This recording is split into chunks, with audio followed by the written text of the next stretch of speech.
और जब हम देखते हैं कि जैसे हम हैं वैसे वो हैं, सम है दोनों, तो हम करने लग जाते हैं सम्मान।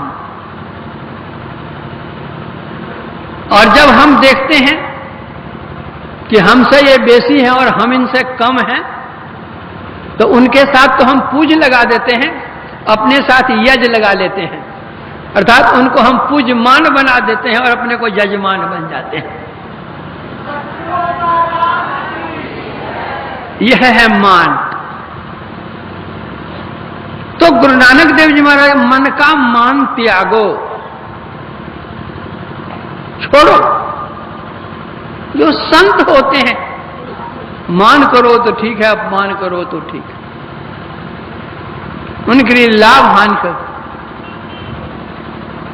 उनका कोई अपना एक परिवार छोटा सा नहीं होता है, संतों का परिवार विश्व होता है, वसुधैव कुटुंबकम होता है।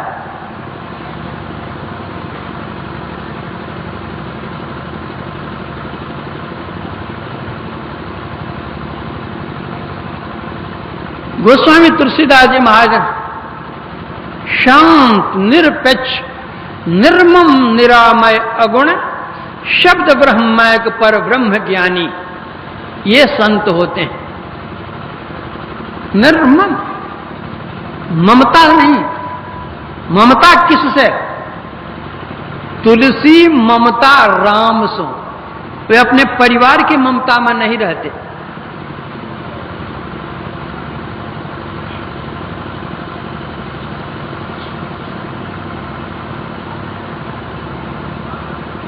संत कबीर साहब ने कहा, अबधू माया तजी न जाई, घर को तज के मठिया कीना, नारी तज के चेरी, आ बेटा तज के चेला कीना, तो मति माया घेरी। ये संत नहीं होते। अपने घर को तो छोड़ दिया, लेकिन मठिया बनाने में लग गए। अपनी पत्नी को तो छोड़ दिया, लेकिन चेली को नहीं छोड़ सकते हैं। अपने बेटा को तो छोड़ दिया, लेकिन चेला को नहीं छोड़ सकते हैं। जो चेला पढ़ेगा, दिन को कहो रात, रात को कहो दिन, तो कहने के लिए करने को तैयार है। ऐसे संत नहीं होते।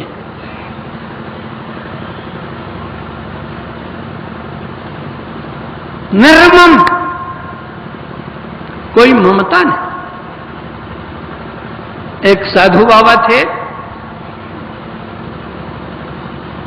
जल कमलवत रहते थे, चाहिए भी वही। उनको एक लड़का था, विवाह के योग्य हो गया, तो जो उनके और शिष्य लोग थे, उन्होंने कहा, बाबा आपका लड़का सयाना हो गया है, अब इसकी शादी कर देनी चाहिए। तो साधु बाबा ने कहा कि भाई हम कहां लड़की खोजते फिरेंगे, आप ही लोग कहीं देख करके ठीक ठाक करो, शादी कर दो। लोगों ने देख दाकर कहीं एक लड़की ठीक किया,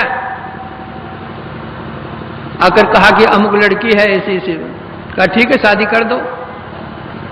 शादी की तिथि निश्चित हो गई। अब दुल्हा के लिए और लड़की के लिए कपड़ा उपड़ा सब खरीदने के लिए बाजार गए उनके शिष्यगण सब। जब कपड़ा खरीदने के लिए बाजार जाने लगे, तो साधु बाबा ने कहा कि थोड़ा कफन का कपड़ा भी लेते आना। तो शिष्यों ने कहा कि महाराज, शुभ घड़ी में जहां शादी होने जा रही है, वहां आप कफन का कपड़ा लाने कहते हैं, ये तो ठीक नहीं लगता है। और अरे भाई, हम हैं, लड़का है, बहू आएगी, कभी न कभी किसी का शरीर तो छूटेगा ही, तो खोजना पड़ेगा, नहीं तो घर में रहेगा कफन का कपड़ा तुरंत लेकर चले जाएंगे। इसमें कौन बात है? घर में रहेगी तो कोई बात है? घर में। अब साधु बाबा की आज्ञा है, गुरु महाराज की आज्ञा है, तो विवाह शादी के कपड़े के साथ साथ क्या कहते हो, कफन का कपड़ा भी आ गया। सब तैयार हो गए, बारात बन ठन करके तैयार, पालकी आएगी जिस पर दुल्हा बैठ करके जाएंगे, जब पालकी करने के लिए उनके शिष्यगण जाने लगे तो कह रहे भाई पालकी लिए तो जाते ही हो, एक तो अर्थी भी बना करके ले आना। कहा महाराज आप भी गजब के आदमी है, अर्थी अर्थी अभी क्या होगा, क्या होगी उसकी जरूरत क्या पड़ी। बोले तुम लोग समझते नहीं हो भाई, घर में पड़ा हुआ रहेगा तो क्या तुमको लगता है एक किनारे में पड़ा रहेगा।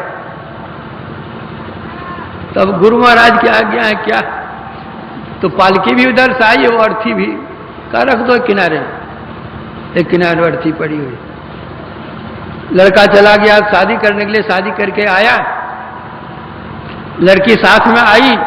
जिसी रात वो लड़की आती है उसी रात में लड़के की मृत्यु होती है। साधु बाबा कहते हैं कि अरे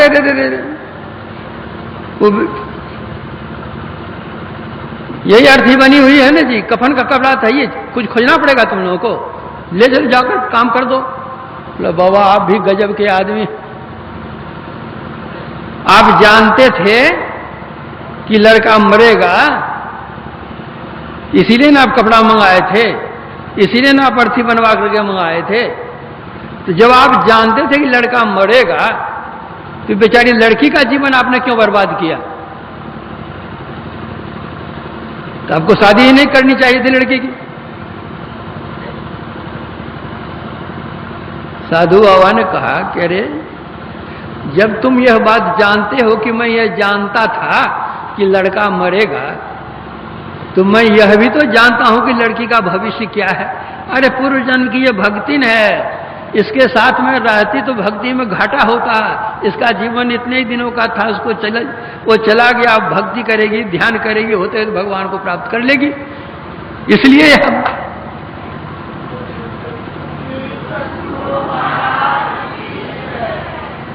तो जो संत होते हैं, तुलसी ममता राम सो, परिवार से नहीं राम सो ममता, और संसार से समता सब संसार, राग न रोष न दोष दुख। ऐसे जो दास होते हैं, भक्त होते हैं, संत होते हैं, दास भये भव पार, वही संसार सागर को पार करते हैं। तो ऐसे संत का जो संग होता है यह भी बड़ा भाग्य होता है। इसीलिए भगवान राम ने कहा कि बड़े भाग पाइए सत्संगा, बिन ही प्रयास होय भव भंगा। तो जो बड़ भागी होते हैं उनको ऐसे संतों के संग मिलते हैं, सानिध्य मिलता है। लेकिन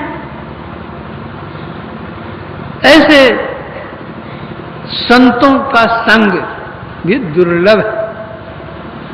सत्संगति दुर्लभ संसारा, निमिष दंड भरी एकौ बारा। तब अगर ऐसे संत मिल भी जाएं तो हमारे पास कोई मीटर नहीं है, हमारे पास वह दृष्टि नहीं है कि हम उन संत को पहचान सकें और उनसे जो लाभ लेना चाहिए ले सकें। हमारे गुरु महाराज थे, इतने बड़े महान संत थे,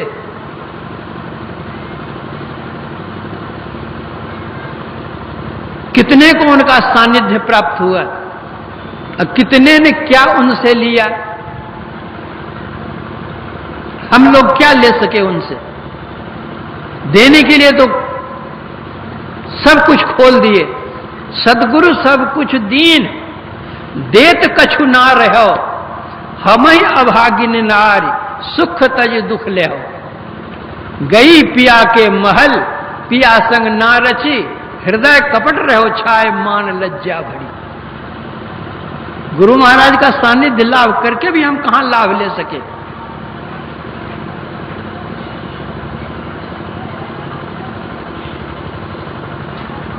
गंगा जी की धारा बहती है, गंगा जी किसी को नहीं कहती कि तुमको 1 किलो जल दूंगी, कि तुमको 1 क्विंटल जल दूंगी, कि तुमको 1 टन जल दूंगी। जितना बड़ा पात्र हमारे पास है गंगा जी से उतना जल हम ले आते हैं। उसी तरह गुरु कृपा तो प्रवाहित होती रह रही है, धारा बह रही है, तब भी बहती थी, अब भी बह रही है, लेकिन पात्र हमारे पास जितना बड़ा होगा उतना ही तो हम लेंगे, बेसी कहां से ले सकेंगे, अटेगा कहां से।